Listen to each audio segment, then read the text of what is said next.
En esta presentación veremos el concepto de viscosidad, sus unidades y aplicaciones más básicas al estudio de la dinámica de fluidos. En términos de comportamiento físico, la viscosidad se puede definir como la resistencia a fluir de un líquido o gas. A mayor viscosidad, menor cantidad de líquido fluye en el mismo intervalo de tiempo. En términos simples, mientras más espeso sea el líquido, mayor es la viscosidad. Todos los fluidos conocidos presentan algún grado de viscosidad. El modelo de fluido ideal con viscosidad nula es una aproximación bastante buena para ciertas aplicaciones. Para analizar más profundamente este concepto, considere un bloque sólido sometido a una fuerza tangencial, como por ejemplo una goma de borrar sobre la que se sitúa la palma de la mano que empuja en dirección paralela a la mesa. Al aplicar la fuerza, la goma opone una resistencia a la fuerza aplicada, pero se deforma. A menor rigidez, mayor deformación. Si imaginamos que la goma de borrar está formada por delgadas capas unas sobre otras, veremos que las capas adyacentes ejercen fuerzas de fricción entre sí. El resultado de la deformación es el desplazamiento relativo de unas capas respecto de las adyacentes. Las capas cercanas a la palma de la mano tienen un desplazamiento grande, mientras que las cercanas a la mesa se desplazan poco y nada. En un fluido ideal, sin viscosidad, que fluye de forma laminar a través de un tubo, la velocidad del fluido es la misma en todos los puntos. Por el contrario, en un fluido viscoso que fluye de forma laminar a través de un tubo, la fuerza de fricción entre capas adyacentes, denominada viscosidad, provoca diferencias en las velocidades de las diferentes capas. Mientras las capas contiguas a las paredes del tubo se desplazan con velocidad baja, las capas centrales se desplazan con mayor rapidez. Las fuerzas viscosas se oponen al movimiento de una porción de fluido relativo a otra. La viscosidad se debe fundamentalmente a la cohesión y transformación entre las moléculas de los fluidos. Un líquido puede considerarse ideal cuanto menos viscoso es. Los líquidos menos viscosos, como el agua, fluyen con mayor facilidad y son más cercanos a lo que se llama un fluido ideal. Los líquidos más viscosos son aquellos más espesos, como la miel o el aceite para motor. En el siguiente video se aprecia la viscosidad de distintos tipos de aceite. Estos tres tubos contienen aceite para motor de 3 viscosidades diferentes. Hay una pequeña burbuja de aire en el tope de cada tubo. Cuando volteamos los tubos, la diferencia de viscosidad es aparente por las diferencias entre las rapideces a las que se mueven las burbujas en cada tubo.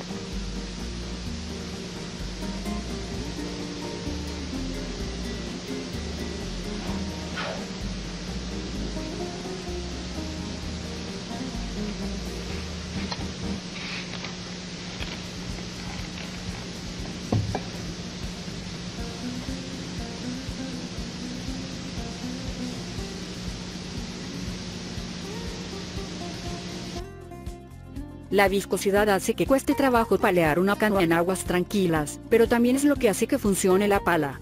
Los efectos viscosos son importantes en el flujo de fluidos en tuberías, el flujo de la sangre en venas y arterias y en la lubricación de las piezas de un motor. La viscosidad de un líquido depende de varios factores. El que más influye es la temperatura.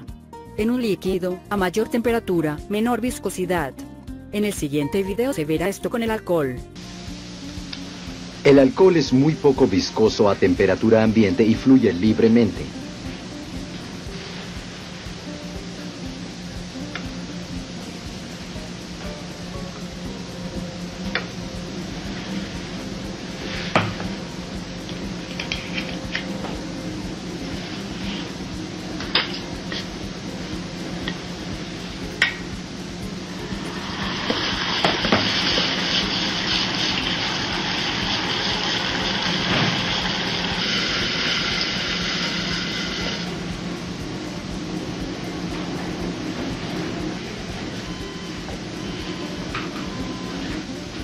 Cuando se enfría a la temperatura del nitrógeno líquido, el alcohol se hace muy viscoso y casi no fluye.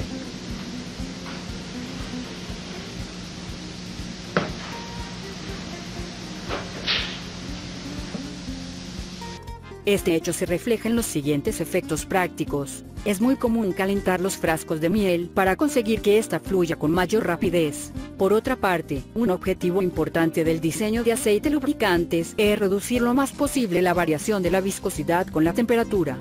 La ecuación de Bernoulli no es válida para fluidos viscosos, pues se formula a partir de la conservación de la energía y la viscosidad provoca pérdidas de energía. Los fluidos viscosos tienden a adherirse a las superficies sólidas en contacto con ellos.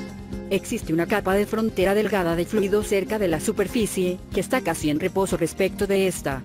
Ello explica el hecho de que puedan adherirse partículas de polvo a la aspa de un ventilador, aunque éste gire rápidamente. A continuación veremos algunas unidades en las que se mide el coeficiente de viscosidad de un fluido, que se representa por la letra griega eta. En el sistema MKS, la unidad de viscosidad es el pascal multiplicado por segundo. En el sistema CGS, la unidad de viscosidad es la DINA por segundo, dividido por centímetro cuadrado, que es conocida como poise.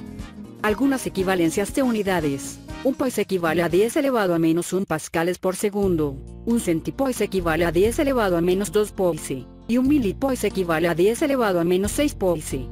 El coeficiente de viscosidad del agua es de aproximadamente 1.79 centipoise a 0 grados Celsius y 0.28 centipoise a 100 grados Celsius. Para aceite lubricantes, el coeficiente de viscosidad oscila entre 1 y 10 poises. El coeficiente de viscosidad para el aire es de aproximadamente 181 micropoises a 20 grados Celsius. La figura muestra el perfil de rapidez de flujo para el flujo laminar de un fluido viscoso en un tubo cilíndrico largo.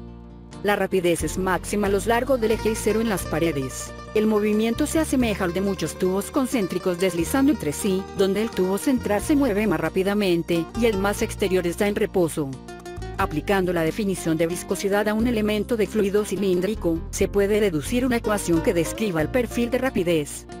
La rapidez de flujo va a una distancia R del eje de un tubo de radio R es igual a la diferencia de presiones entre los extremos del tubo, multiplicado por la diferencia entre los cuadrados del radio del tubo y la distancia al eje, dividido por el producto de 4, por el coeficiente de viscosidad de eta, por la longitud del tubo L. La rapidez de cualquier punto es proporcional al cambio de presión por unidad de longitud llamado gradiente de presión. El flujo siempre es en la dirección de presión decreciente, de la zona de mayor presión a la zona de menor presión.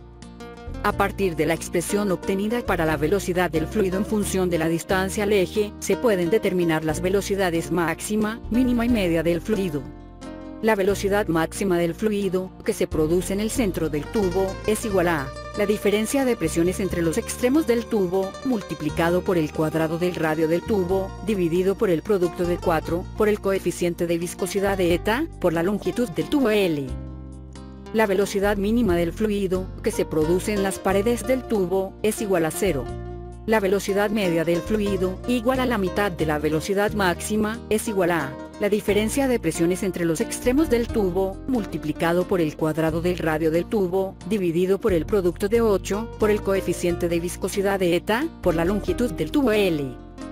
Por definición de caudal, y usando la velocidad media del fluido, se puede establecer que el caudal del fluido es igual al producto entre los factores pi dividido en 8, por el radio del tubo elevado a la cuarta dividido por el coeficiente de viscosidad, por el gradiente de presión, dado por la diferencia de presión dividido por la longitud del tubo. Este resultado fue deducido por Poiseuille, por lo que es denominada ecuación de Poiseuille en su honor.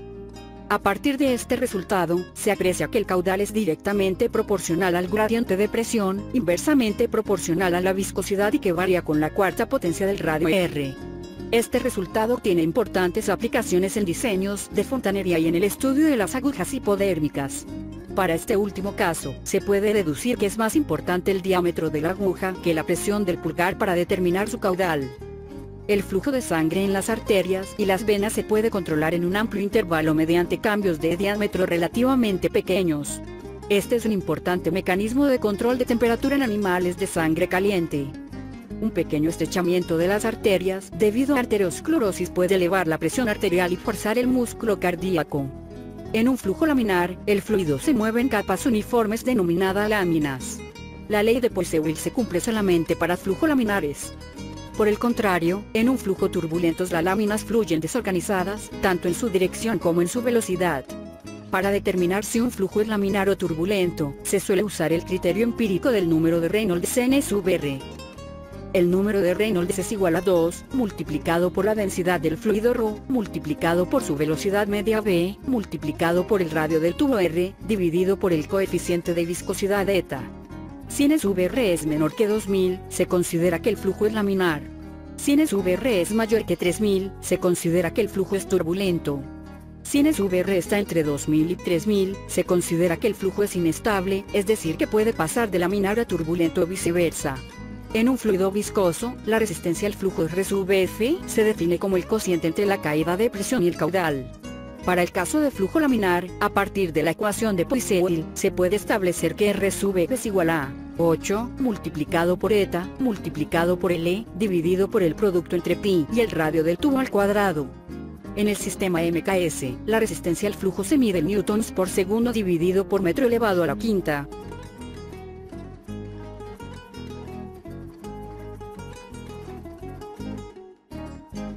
Muchas gracias por su atención.